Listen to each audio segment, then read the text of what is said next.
আজকে আমরা গোটা রাজ্য জুড়ে এই যে গ্রেটার ত্রিপুরাল্যান্ড বিল গত 3 দিন আগে পাশ হলো এডিসিতে, সেইখানে ত্রিপুরা মতা দলের লোকেরা ছাড়াও উপস্থিত ছিল শাসক বিজেপি দলের প্রতিনিধিরা, নির্বাচিত প্রতিনিধিরা।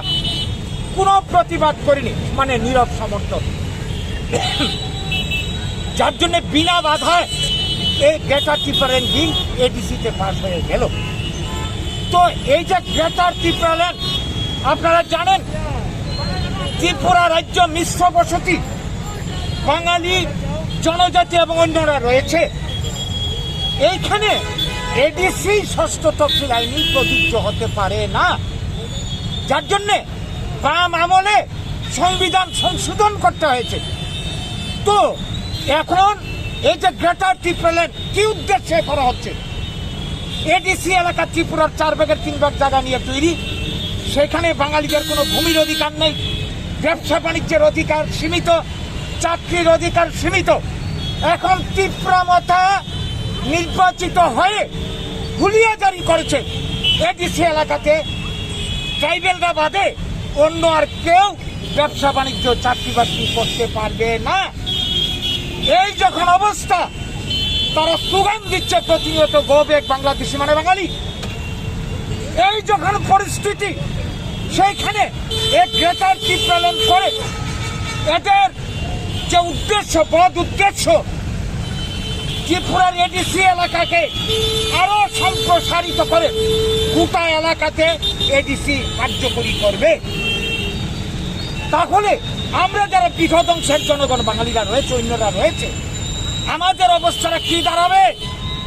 এডিসি এলাকাতে বাঙালির ভূমির অধিকার নেই, সমস্ত অধিকার শেষ। গোটা রাজ্যে যখন গ্রেটার ত্রিপুরাল্যান্ড হবে, আমরা বাঁচব কি করে?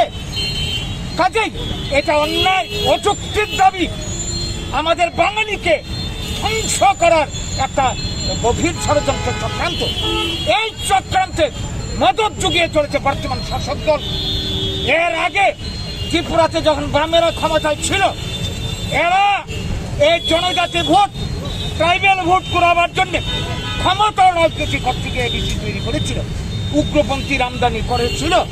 আজকে এইটাই লাস্ট পরিণাম হচ্ছে গ্রেটার ত্রিপুরাল্যান্ড। এটা কোনো মতেই মানা যায় না। গ্রেটার ত্রিপুরাল্যান্ড হলে বাঙালি সর্বনাশ হবে, ত্রিপুরার উন্নয়ন ব্যাহত হবে, জাতি জনজাতির মধ্যে বিদ্বেষ বাড়বে, সামগ্রিকভাবে ত্রিপুরা পিছিয়ে যাবে। ত্রিপুরার উন্নয়নের পরিকল্পনা না নিয়ে, ত্রিপুরার সম্পদকে কাজে লাগিয়ে কর্মসংস্থানের পরিকল্পনা না নিয়ে জাতি জনজাতির মধ্যে বিরোধ সৃষ্টি করে এইভাবে যারা ত্রিপুরার সর্বনাশ করতে চায়, বাঙালি সর্বনাশ করতে চায়, তাদেরকে আমরা চরম হুঁশিয়ারি দিয়ে রাখতে চাই। যেই বাঙালি স্বাধীনতার জন্য লড়াই করে প্রাণ দিয়েছিল, প্রয়োজনে জাতির অস্তিত্ব রক্ষার জন্য আবারও রক্ত দিতে প্রস্তুত। আমরা যা করতে হয় আমাদের অস্তিত্ব রক্ষার জন্য, আমরা শেষ পর্যন্ত তাই করতে বাধ্য হব। সেই দিকে যাতে আমাদেরকে ঠেলে দেওয়া না হয়, আমরা সবাইকে সাবধান করছি। এবং তাদেরকে যারা মদত জুগিয়ে চলেছে, শাসক বিজেপি থেকে শুরু করে সিপিএম, কংগ্রেস, রাজনৈতিক স্বার্থে তাদেরকেও সাবধান করে দিতে চাই। বাঙালি যাচ্ছে, বাঙালি মার খেতে খেতে এখন বুঝতে পারছে তার পায়ের তলে মাটি নেই। কাজেই বাঙালিকে আর খেপালে ভবিষ্যৎ ভালো হবে না কারোর। আমরা সবাইকে নিয়ে বাঁচতে চাই, সমান অধিকার নিয়ে জাতি জনজাতি থাকবো।